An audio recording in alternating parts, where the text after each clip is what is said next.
को डिस्कस करते हैं। सबसे पहले हम बात करते हैं फ्रेंड्स, यहाँ पर आपको दिख रहा होगा ये कांडला बंदरगाह। ये बंदरगाह जो है ये पड़ता है गुजरात के इधर। ओके फ्रेंड्स, तो ध्यान रखिएगा कांडला बंदरगाह बहुत ज्यादा इंपॉर्टेंट है। जनरली ये कंफ्यूजिंग नाम है, इसलिए इसको हम ट्रिक से याद करेंगे। ठीक है, नेक्स्ट आता है मुंबई का बंदरगाह। तो मुंबई बंदरगाह जो है ये अपने को पड़ता है महाराष्ट्र में, हमें सबको पता ही है। तो मुंबई का ऐसा सच कोई हमको याद करने की ट्रिक इसकी जरूरत नहीं है। पहला हमको मिला है कांडला, जिसको हमको ट्रिक से याद करना है। क्वेश्चन ये बनता है कि मुंबई बंदरगाह जो है वो कहाँ पर पड़ता है, अरब सागर की बंगाल की खाड़ी। तो हमें पता है कि मैप में मुंबई कहाँ पर आता है, तो हम देख के आसानी से बता सकते हैं कि मुंबई बंदरगाह जो है वो अरब सागर की तरफ होता है। अगला आता है हमारा नहावा शेवा। मुंबई का बंदरगाह सबसे इंपॉर्टेंट बंदरगाह है भारत का और सबसे बड़ा बंदरगाह भी है, इसलिए यहाँ पर सबसे ज्यादा ट्रैफिक होता है। ठीक है, इस ट्रैफिक को कम करने के लिए अभी अभी नया नया एक बंदरगाह और बना है जिसका नाम है नहवा शेवा। तो ध्यान रखिएगा फ्रेंड्स, इसको भी हमको ट्रिक से याद करना है। तो दो हो चुके हैं हमारे, एक तो कांडला और एक नहवा शेवा। उसके बाद आता है मारमा गोवा बंदरगाह। ये भी गोवा की इधर पड़ता है और हमें पता है मैप में गोवा कहाँ है, तो हम आसानी से देख सकते हैं कि अरब सागर की तरफ पड़ता है ये। इसको भी याद करने की कोई जरूरत नहीं है, हम आराम से देख सकते हैं इसको। उसके बाद आता है न्यू मंगलूर। न्यू मंगलूर में बेंगलुरु का हल्का हल्का फील आ रहा है, तो वो हमको पता चल जाएगा कर्नाटक में पड़ता है ये, और कर्नाटक मैप में अरब सागर की तरफ है, तो हम आराम से देख सकते हैं कि न्यू मंगलूर जो है बंदरगाह वो कहाँ पर है, अरब सागर की तरफ पड़ता है। उसके बाद कोच्चि जो कि केरल के इधर पड़ता है, और केरल हमें पता है मैप में इस साइड है, अरब सागर की तरफ है, तो हम आसानी से उसको याद कर लेंगे। उसके बाद आता है तूतीकोरिन। आपको दिख रहा होगा यहाँ पर ये तूतीकोरिन, अब थोड़ा सा अलग सा नाम है तो इसको हमको याद करने की जरूरत पड़ेगी। तो हमें तीन ऐसे नाम मिल गए हैं जिनको हमको ट्रिक से याद करना है, तूतीकोरिन, नहावा शेवा और कांडला। ठीक है, उसके बाद आता है चेन्नई।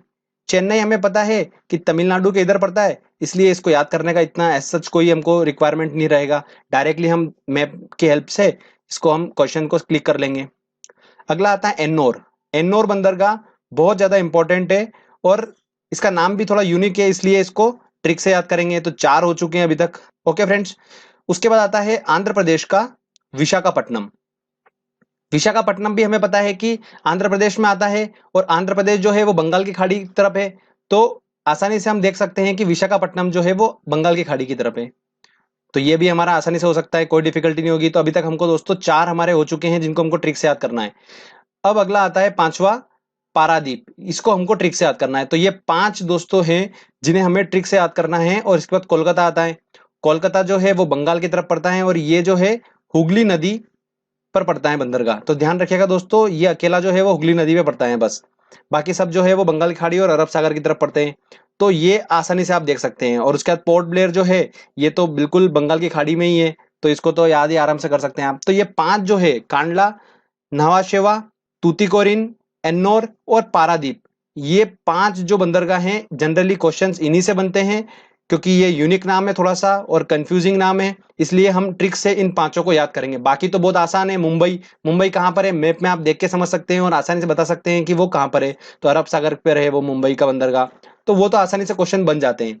तो ध्यान रखिएगा फ्रेंड्स, एक और इंपॉर्टेंट बात बता दूं कि भारत के प्रमुख जो बंदरगाह हैं वो कितने हैं, टोटल 13 बंदरगाह प्रमुख बंदरगाह हैं। तो इससे भी क्वेश्चन पूछ लिया जाता है, तो इसको भी ध्यान रखिएगा। ओके, अब पांच तो हम ट्रिक से याद कर लेंगे, पर आपको मैं कुछ इंपॉर्टेंट पॉइंट बता देता हूं। सबसे पहले कांडला बंदरगाह जो है, ये कांडला बंदरगाह जो है, ध्यान रखिएगा दोस्तों, एक ज्वारी बंदरगाह है। इसको ज्वारी, इसको इंग्लिश में बोला जाता है टाइडल पोर्ट। जो टाइड आती है ना समुद्र में, उससे क्या होता है, इसका लेवल जो होता है बंदरगाह का वो ऊपर नीचे होता रहता है, इसीलिए इसे ज्वारी बंदरगाह बोला जाता है। और ये मुफ्त व्यापार क्षेत्र है। ठीक है दोस्तों, ध्यान रखिएगा, कांडला बंदरगाह जो है वो मुफ्त व्यापार क्षेत्र है।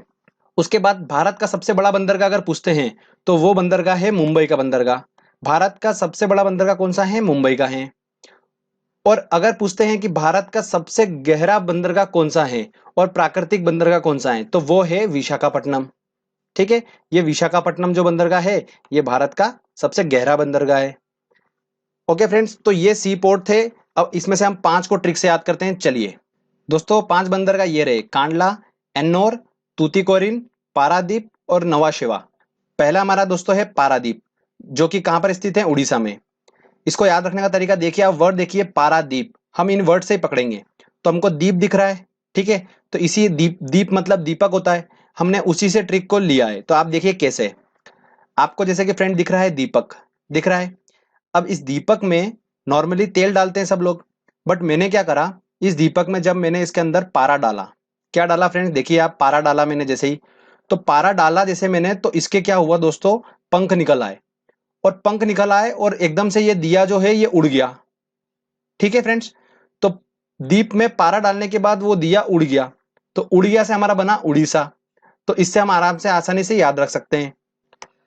अगला आता है दोस्तों हमारा कांडला बंदरगाह, जो कि कहां पर स्थित है, गुजरात में स्थित है, जो कि बहुत ज्यादा इंपॉर्टेंट है और बहुत ज्यादा क्वेश्चन इसी से बनते हैं।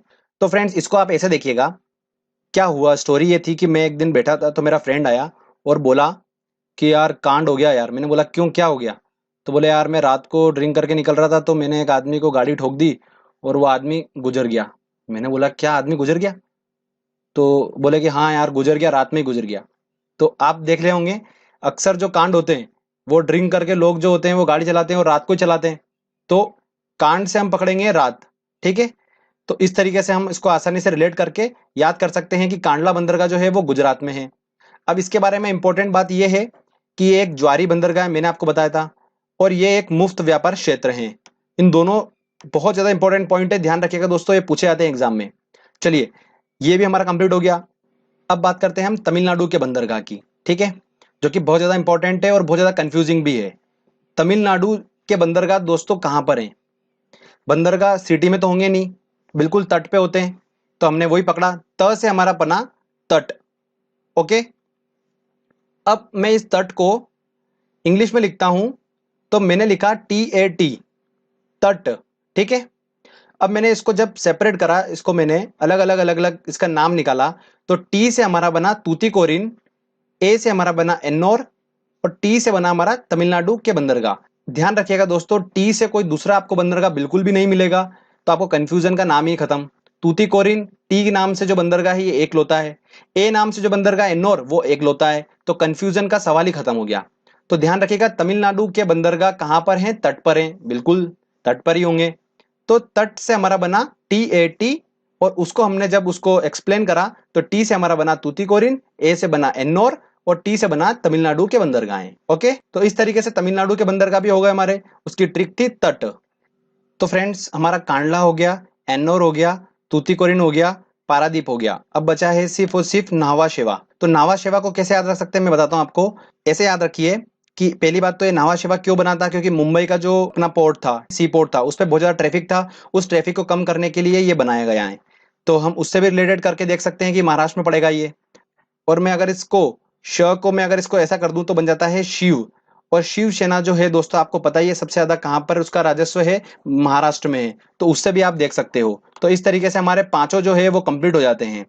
अब फ्रेंड्स हम बात करते हैं राष्ट्रीय जल मार्ग, वाटरवे के बारे में बात करते हैं, जो कि बहुत ज्यादा इंपॉर्टेंट है। चलिए फ्रेंड्स, ये बहुत इंपॉर्टेंट है, ज्यादा बड़ा टॉपिक नहीं है, छोटा सा ही है, और उसकी कुछ ट्रिक्स है वो मैं आपको बता देता हूं, जो आपके एग्जाम में अगर क्वेश्चन आता है तो आपको काफी हेल्प मिलेगी। चलिए हम स्टार्ट करते हैं। जैसा कि फ्रेंड आप देख पा रहे हैं डायग्राम में, जो हमारा नेशनल वाटरवे जो है, नेशनल वाटरवे, राष्ट्रीय जलमार्ग फर्स्ट, ये जो है ये कहां से कहां तक है, इलाहाबाद से लेकर हल्दिया तक है। तो बहुत ज्यादा इंपॉर्टेंट है, ये पूछा जाता है।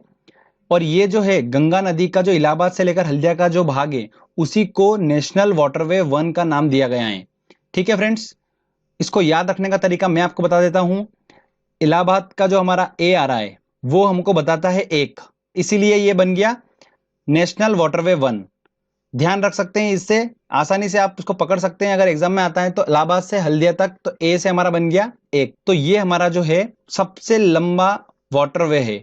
तो ध्यान रखिए, एग्जाम में पूछा जाता है। अब सेकंड वाला देख लेते हैं, नेशनल वाटरवे सेकंड देख लेते हैं। वो इतना इंपॉर्टेंट नहीं है, बट जस्ट हम एक बार नजर डाल लेते हैं, कभी आ गया क्वेश्चन एग्जाम में तो हम बस उसको सॉल्व कर पाए। बाकी 3-4 आपको देखने की जरूरत नहीं है, बस 2 काफी सफिशिएंट है।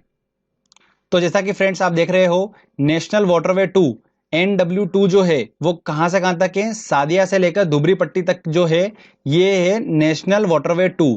ठीक है, राष्ट्रीय जलमार्ग 2 के नाम से जाना जाता है ये। अब इसको याद रखने का तरीका बहुत ज्यादा डिफिकल्ट है, हम इसको आसान बनाते हैं। देखिए, सादिया का स्पेलिंग चालू होती है एस से, और धुबरी पट्टी की स्पेलिंग चालू होती है डी से।